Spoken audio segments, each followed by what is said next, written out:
Hey Mom, I'm going to kick out the money-sucking daughter-in-law. And she keeps saying, Taylor isn't really our family, is she? Let's kick her out so you can live with us, okay? Of course, we can get our father's inheritance, and then we can live freely. Seeing this, my sister-in-law said with a proud look on her face, Taylor, these are our warnings, you never leave here. Please leave the house, my mom will come live with us. Well, it's a bit sudden, but it's decided, alright. Now I can finally live freely as myself. My name is Taylor. I'm 37 years old, and I met my husband Robert when we were students. We liked each other from the beginning and registered our marriage as soon as we got jobs a few months later. Robert was very kind, and I never thought we would argue. I enjoyed being with him every day as we spent time together. I never doubted that this happiness would continue as if it were a normal thing, but a sudden contact from my mother-in-law ruined our peaceful life. The only time I spoke to my mother-in-law was before we got married and at our wedding. After that, I kept my distance from her, for better or worse. I remember Robert once telling me about his mother. My mother spends a lot of money and even has debts. I don't think she'll cause any trouble, but if she asks for money, let me know immediately. Robert seemed worried when he said that. You don't have to worry, we're not even in contact with her right now. I was optimistic and replied like that, but his concerns actually became true when one day my mother-in-law contacted Robert. I hate to ask this, but could you lend me some money? Robert, who looked pale, consulted me. Apparently, my mother is accumulating debts again, and it seems to have grown significantly. When we received the inheritance from Robert's father, we used it all to pay off my mother-in-law's debt, but it wasn't enough, and we were still in the middle of helping to pay off her debts. Let's sell our family house and use the money to pay off the debts. Let's live with my mother to save on living expenses and pay off her debts. This was the solution that Robert brought up. I was a little worried about his idea, but I agreed. It's not our problem, but she's his mother, and I also wanted to help her. After a week, we started living together with Robert's mother. I thought I was prepared to live with her, but her spending habits shocked me. She would even go to the supermarket that is often used by celebrities just to buy a few ingredients. Additionally, she liked to go to luxurious restaurants where celebrities went with their friends, and it seemed like she was always the one who paid for all her meals. Seeing my mother-in-law's spending habits, I understood why the debt wasn't decreasing but increasing.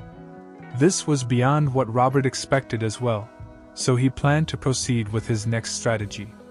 Taylor, let's stop paying for Mom's expenses. But normally, it was my role to give her money in our daily life. My mother-in-law misunderstood that I was reluctant to give her money, and she became increasingly dissatisfied. So Robert and I were working together as a couple to pay off my mother-in-law's debts. Unfortunately, Robert passed away 2 years ago. He died in a car accident. Why did it have to be Robert? Such thoughts overwhelmed my heart, but I couldn't dwell on memories forever. Thinking of Robert, who was always concerned about his mother, I couldn't just stop living with her. We'll overcome this together. That's what I was thinking, but my mother-in-law, who used to help a little when Robert was around, now does nothing. Mother-in-law, could you please make dinner today? What are you talking about? You're free every day, so you should be the one doing it. What do you mean? I simply couldn't finish my work. You're just playing games on your computer, that's not work. Things have certainly gotten easier these days, huh? Without listening to what I had to say, my mother-in-law laughed. I work from home as a game developer, but my mother-in-law, who understands absolutely nothing about my job, seems to think I spend all day on the computer just playing games. She probably doesn't think I'm making any money. She thinks I'm an unemployed nerd. She seems to have the wrong idea that I'm just squandering my late father-in-law's inheritance. Taylor, could you increase my allowance for this month? My money is running out, and I can't buy anything else.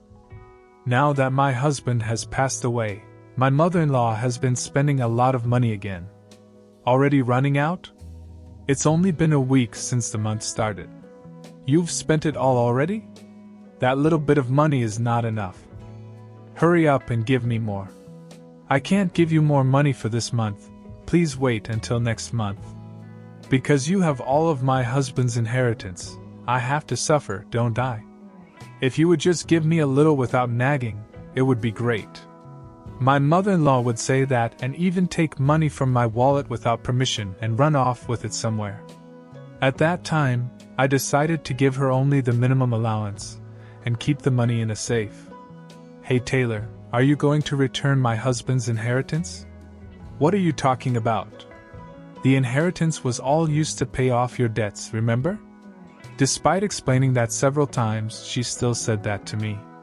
So, here's the thing. I'll be fine with the money Robert left behind. Please give me some. Give you? What are you talking about? His inheritance is not yours. My stubborn mother-in-law even started counting on the money he left behind. When she realized I wouldn't give her more than necessary, she would get angry and start yelling. You're using it all for yourself, aren't you? You spend so much on computer games, don't you? My job is to play games, by the way. Besides, you still have a lot of debts, don't you? What are you going to do? I usually didn't confront her, but now I reached my limit and finally spoke up. She then fell silent as if aware of the lack of progress in paying off her debts. I explained to her that this is my job, but I didn't tell her that I'm making a lot of money. I'm worried that if she knows, she might spend money even more recklessly. The truth is, my income is also being used to pay off debts. One day, I received an angry message from my sister-in-law, Mary. Taylor, I heard that my mother is living a miserable life. Where did my father's inheritance go? What are you talking about? I'm not making her live a miserable life. Mary, you should know what happened to your father's inheritance, right?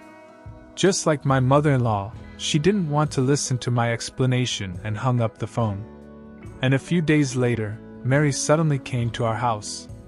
Taylor, stop taking out all your stress on my mother for your own enjoyment.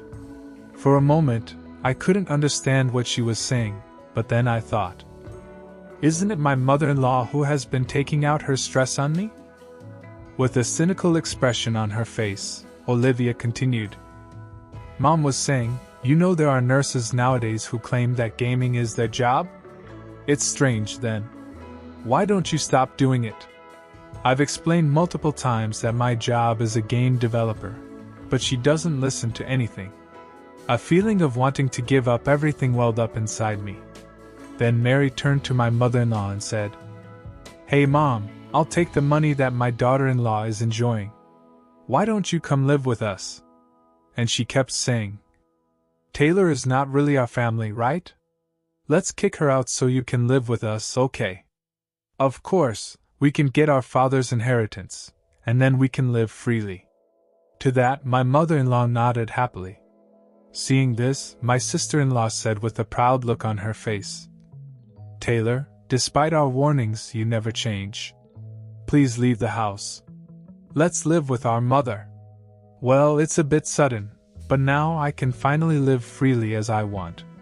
This is the apartment where I kept good memories of living with Robert. I was so frustrated with them that I didn't want to argue in this place full of memories with Robert.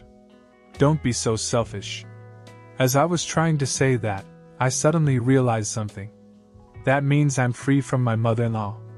Despite my mother-in-law causing problems for the family with debts, Robert and my late father-in-law always loved my mother-in-law. I couldn't disregard those who cared for her until their last breath. It was me who took care of her debt for such reasons, for me who fell into the illusion that this life would continue forever. It was an unexpected offer, and it was something I had desired so much. Well, I'll leave. Please give me a week to depart. As I conveyed my decision, my mother-in-law and sister-in-law had expressions of joy as if nothing could be better than me leaving. I'm happy, Mom. Now you can live without any worries. Mary, thank you so much. Now we don't have to worry about anything. A happy life awaits us. I started packing my belongings while ignoring their happy looks. On the day of the move, my mother-in-law, Mary, and her husband left, just the three of them as a family. For me, it was better that they left, so before they could come back, I removed my furniture and appliances that I bought with Robert. Almost all the items were mine. There were only a few things that belonged to my mother-in-law. When I saw the three of them coming back with the movers, I moved all my belongings. Oh, really? Now I won't have any complaints from you, and it's refreshing. Turns out, Mary's husband, Josh, who was smiling while observing our conversation, spoke up. Taylor, can you return my father-in-law's bank account, please? Well, I need to complete the final procedures. Let's just discuss this in a different place. We went to a nearby family restaurant. There, I handed over the documents to transfer the ownership of the apartment and my mother-in-law's account. Mary, who was eagerly envisioning her future life, signed the document without thinking. When the three of them looked at Mary's bank book together, they were shocked. Of course, they should be shocked. The payment for this month had already been deducted from my mother-in-law's bank book, leaving only a few dollars. Wow, why? Where is Dad's inheritance? To my irritated sister-in-law and her husband, I calmly spoke. There is no inheritance. When my father-in-law passed away, Mary, you also checked how much your mother owed in debt, didn't you? But all that is in the past. In addition to your father's inheritance, I sold my house, but it wasn't enough. I also used Robert's inheritance to pay off the debt. I've been paying off the debt every month, you know. That's a lie. Taylor, you spent it all. Taylor, you did this, Taylor. I know you did. Robert also said that my mother-in-law was careless with money. If he gave her a credit card, she would max out the credit card limit in a month. So he took care of everything. Mom, is this true? Overwhelmed by the truth, my sister-in-law panicked and confronted her mother. Anyway, my mother-in-law continued to avoid facing reality. And then, Josh started asking this. But how can you, being unemployed, deposit money to pay off your mother-in-law's debts? Josh, I never said I'm unemployed. But Mary said. Huh. My mom said Taylor just spends the whole day playing on computers. I've explained this multiple times to your mom and to you, Mary. Both of you didn't listen to what I said. It seemed like Mary believed everything her mom had said. I wasn't playing games. I was working from home. I used my earnings to cover the monthly debt and even her allowance. What do you mean? From now on, it's your responsibility as a couple to pay off the debt on behalf of your mother instead of me. As I said that, the faces of the three individuals turned pale in an instant. And there's one more thing I needed to mention. Regarding the apartment, it's a rented apartment, so you need to pay the rent. Of course, I've already moved out, so it's better if you provide the furniture and things if you need anything. Huh? What do you mean? They probably had no idea since there was never an opportunity to discuss this. I suppose you're already aware that I'm a complete stranger, and it's no longer my concern. Now that all the procedures are complete, goodbye. Wait a minute, we still have things to discuss. Well, thank you for everything you've done for me so far. While my mother-in-law, my sister-in-law, and her husband continued making noise, I calmly paid only for my drink and left the restaurant. It seemed like my sister-in-law and her husband thought they could live luxuriously using my mother-in-law's husband's inheritance. Moreover, they mistakenly believed that the apartment was owned, not rented, and both had quit their jobs. Naturally, they couldn't continue living without paying the rent. Initially, based on my husband's wishes, we were living in a rented apartment with the intention of eventually moving in with his parents in their house. Unfortunately, due to the debts they had to pay off for the family home, the apartment I rented was a bit expensive. I continued living there alone after my husband passed away, but I stayed because it was filled with so many memories. However, I never dreamed that I could be kicked out of there. I had taken care of my mother-in-law because of Robert's wishes, but from now on, Mary would take care of her, and that made me feel like it was more than enough. Then it seems like the three of them didn't have money to pay the rent and ended up being evicted from the apartment. Similar to my mother-in-law, my sister-in-law didn't know how to manage money properly and ended up spending recklessly. Their debts have increased even more than when we lived together. Now they are living together in a rundown apartment, supporting each other, but it's no longer my concern. I feel so happy to be liberated from a life of debt and to be able to use the money I earned for myself. My hobby these days is traveling. As soon as my work calms down, I'll see if I can go to Hawaii or some other place. My mother-in-law was really foolish to push me away, someone who has been supporting her expenses with allowances and even helped with her debts. It's surprising that she couldn't comprehend the fact that there was no inheritance left, or that she had many debts still to pay. It's scary to spend money without knowing how much you have or don't have. Mary also spends money recklessly, so I worry about how they will pay off the original debt. But it's truly better that our ties have been severed. From now on, I'll spend the money I earn on myself and enjoy my life. Well, did you like this story? Let us know what you think in the comments, and leave that like, that really supports the channel. If you're not subscribed yet, be sure to click on the subscribe button so you don't miss out on future videos. See you soon.